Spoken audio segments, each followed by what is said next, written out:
Hello and welcome to another episode of Discover with Spinati. Today's episode number 138 on Discover with Spinati. Today we're going to be talking about abfraction lesions. I forgot to actually put it there, so I'm going to put it right now live. So we're talking about abfraction lesions, and I'm actually going to do something a little bit different. Okay, abfraction lesions. The reason why I'm going to do something a little bit different is because I want to show you what you can do at home in terms of getting more information so that you know that this stuff is real and this stuff is dangerous. And that if you don't pay attention to it, it could cost you a lot of your tooth structure. Okay. And so if you don't pay attention to this for your own health, obviously, like for your teeth and whatnot, then you're jeopardizing your health. So abfraction lesions. So the thing that I'm doing new for today that I haven't done before ever, this is the first time that I've ever done it, so we'll see how it works, is to actually share my screen so that I can show you what you can do. So I'm doing it for you, and I'm just going to walk you through it. Okay, so I'm going to Google abfraction lesions. So I typed here abfraction, and then you can see here there's a bunch of options here. Let's pick the first one. And the reason why I want to pick this is because abfraction lesions have and are something that aren't really talked about that much, and they're a problem. They're a problem that all the dentists see on a consistent basis, and certainly I see on a daily basis, every single day. And I don't find that they're talked about very often, and they should be talked about incredibly often. There are certain reasons as to why these things happen, but before we get into it, I just want to show you some pictures. Okay, so let me kind of remove my face or put my face into miniature mode, right, like this. And so then now you can see here. So this is what an abfraction lesion looks like. Okay, so this is an abfraction lesion. So abfraction lesion is when you lose tooth structure at the neck or at the portion where the root meets the gum and the bone. Okay, so this is an abfraction lesion. If we click on the image here, you can see that there are certain diagrammatical explanations as to what these abfraction lesions are. And it's important to notice because I see this all the time, and I see the extreme, and I see the mild cases. And that's why I want to talk about it today. And I'm going to be talking about it a lot because it's an issue that, if it's not addressed, could cause you not just tooth structure loss, but also bone loss and gum loss. So you're losing a lot of your tooth structure. A lot of structure inside your mouth. So here you can see, you can Google it yourself, but I'm doing this for you. So you can see here, like this here, and I see this, by the way, all the time, where there's a cave-in of the actual tooth structure, and the tooth structure is caving in because of certain reasons. So if we go back here and we see here the definition, what it says abfraction lesions are losses of tooth structure. The lesions occur gradually.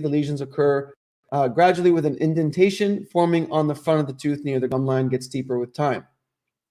These are not cavities, but instead known as non-carious cervical lesions. Cervical just means the neck portion. Okay, so the portion where the root meets the bone and the gums. So if we scroll down here, and that's from Colgate.com.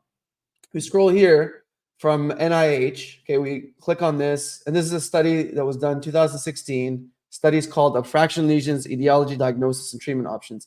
And you can see here where it says, okay, and you can look this up yourself. Obviously, Google is at your fingertips. Abfraction is a type of non-carious cervical lesions characterized by loss of tooth structure, loss of tooth tissue with different clinical appearances. Evidence supports that abfraction lesions, as any non-carious cervical lesions, have a multifactorial etiology. So this is what is important for you to understand, is that it's not just one reason why it's happening. There are multiple reasons why this is happening. But if you only address one of those reasons, it doesn't make it go away. So that's the whole point of it being a multifactorial or multi-reason etiology, or the reason why it's happening. Particularly, the cervical wear of abfraction can occur as a result of normal and abnormal tooth function, and may also be accompanied by pathological wear such as abrasion and erosion. And it goes on to go into a little bit of detail, but I'll just summarize it for you. Basically, what it's saying is, and you can look this up yourself, basically what it's saying is that because this multifactorial reason, there's a multi reasons as to why this is happening. One of the major reasons why it's happening is due to your bite. And as you know, if you've been paying attention to my presentations throughout the past 137, 38 days, is that I'm very, very bullish when it comes to the bite and how the bite relationship is on the top teeth and the bottom teeth. And if they're not aligned properly, then you are actually going in a bad direction. So does that mean that that's the only reason why these abfraction lesions are happening, that because you have a bad bite? No, it's not the only reason, but it is a big reason. And there are other reasons. So other reasons such as how hard are you brushing? Where are you putting your force? What's the technique of your brushing? And what kind of toothpaste are you using? Are you even after you straighten your teeth, right? Because straightening your teeth allows you to have minimal amount of, or a much decreased amount of wear, because now your teeth are more balanced. There's a more protective effect for your teeth. But it doesn't mean that you're not going to be facing any abfraction lesion. It just means you have a less of a chance. So then even after you straighten your teeth, you still need to wear some kind of guard, so that at night, when when you're clenching and grinding at night, which the majority of people do, then now you're even protecting yourself more. So there are multifactorial reasons. There are multiple reasons to why this happens. The thing that I equate it to, I'm going to go back here to show you some pictures because I'm sure you can't read this writing. So the thing that I refer to all the time is car analogies. And a car analogy is very simple to explain, because if you have a car and you're driving the car, but the car is not aligned properly. If the car is not aligned properly, now you have different wear on different sides of the tires. Well, I mean, just from that fact alone, without looking any deeper into the damages that's going to happen to the car itself because of misalignment, now you're going to have to replace the tires more often, much more often, right? So now the cost of your tires has suddenly increased. The gas consumption is increased because obviously it's not efficient, right? You're not going on a straight path, right? So you're putting more pressure on one side or the other. Now your car has to exert more energy, therefore consuming more fuel. And that's just a small portion of a car example. Now, another example is if you see someone that limps when they walk, right? So they're walking on one side only more than the other. Well, eventually and that's a misalignment, right? That's why a lot of people go to the chiropractor to try to get alignment. And the reason why they want to get alignment is because they don't want to cause any undue pressure on their joints, so that they don't cause themselves to have pain and eventually needing to have some kind of hip replacement or some kind of other joint replacement. So that's the whole essence. When you're aligning whether you're aligning your spine, whether you're aligning the way that you're walking, whether you're aligning anything, your car, alignment is incredibly important in all facets of life, and your teeth are no exception. If you neglect aligning your teeth, then you are really getting in this direction, which is to really like a destruction of your teeth. Now, how or what is the consequence of you leaving it like this? What happens if you actually have these abfraction lesions? And you can check it out yourself. You can look in the mirror and then just pull your lip down or pull your lip up, and you can see whether or not you're losing bone structure and gum structure, and you can see if your root is starting to get exposed. And next time you see your dentist, you can ask your dentist, right? You can ask your dentist whether you have early signs of abfraction lesions or tooth wear, root wear rather. So the question is that what happens if you leave it? What happens if you just leave it like that? So I'm going to get back to, just going to magnify this a little bit so you can see it. Yeah. Okay. So what happens if you leave it? What happens if you just don't do anything about it? If you don't do anything about it, you get something like this. Okay, so I hope you can see this from where you're watching it. If you're watching on the phone, it's probably too small for you to see, but you can just Google abfraction lesions. You'll see it. So you can see here, there's a lot of ditching happening, and it does get extreme. Like, thing is that with dentin, the dentin is the yellow part, right? So the yellow part, it is hard. It's a very, very hard substance, but it is 10 times softer than the enamel, which is the white portion. So that's why you see the white portion is hardly touched. Whereas the yellow portion it's caved in, and it's going to keep getting caved in until a point where it's not restorable anymore. And another thing that happens if you leave it like this is that even if you put a filling on there, right? Even if, because I mean, that's the only treatment at this point. You can't do anything. So even if you put a filling at that point, the filling won't last very long because of the reason why it's happening in the first place, right? The reason why it's happening in the first place, like we said, it's multifactorial, but one of the biggest reasons is because your bite isn't aligned. And we talked about the alignment and how important alignment is for your, your spine and for your car, right? And your teeth also should be aligned as well.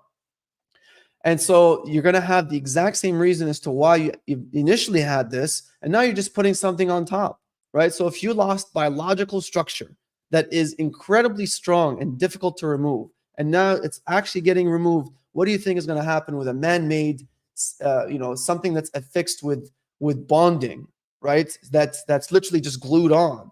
What do you think that's not going to last? And the bad thing is that as fillings get replaced, these things get larger and larger. Eventually, you're not going to have enough tooth structure for you to put any fillings on. And, am I trying to scare you? Yes, I am trying to scare you, because fear is a great motivator. Because if I don't tell you this right now, you're going to say, I wish, and I hear this so often, you're going to say, I wish that my dentist told me earlier. Well, here's your dentist telling you earlier. Okay, so consider yourself informed. Okay, so this is it. So what's the solution? The solution is obviously to get rid of the main reason, the etiology, the main reason why this is happening. The first thing and the guaranteed thing that you should do insanely quickly is to align your bite. Now, people are going to say, well, is it enough for me just to wear a night guard? Well, I mean, if you wear your night guard 24/7, then yes, it is enough. Okay, because obviously you're going to have a protective effect throughout the entire day. But obviously that's not the case. You use your mouth 2/3 of the day, right, without a night guard, but then at night, which is around 1/3 of the day, that's when you use a night guard. So you have a protective effect when you're sleeping, at night. But what about the 2/3? So in order for you to have a complete protective effect, in order for you to kind of get rid of the chances of you getting this stuff, is for you to align your bite. So that's number one. Number one, align your bite. Number two is to see what areas that are early right now that can be covered with a gum graft. Okay, because gum grafts obviously last or should last around a lifetime, so that it's much more effective and much more conservative and much better treatment than for you to actually put a filling on top. So if you're in the early stages and you actually can get a gum graft put on there in order for you to cover those roots, perfect. Okay, so that's step two. Step three is if it's too late, after you align your bite, okay, or during that time, the filling should be put on top of it. There needs to be some kind of coverage so that you're not brushing away at your roots, because now the abrasivity of your bristles and your toothpaste, because they're very abrasive, what you have to actually protect it, because if you don't protect it, then you're going to lose more root structure at this point, because the tooth structure is kind of gone. Okay, so those are your options. If you have any questions, feel free to give us a call. The number is on the website. And if you have any questions, you can email us, reach out to us, and we'll be more than happy to help you. And until next time, and as always, keep smiling.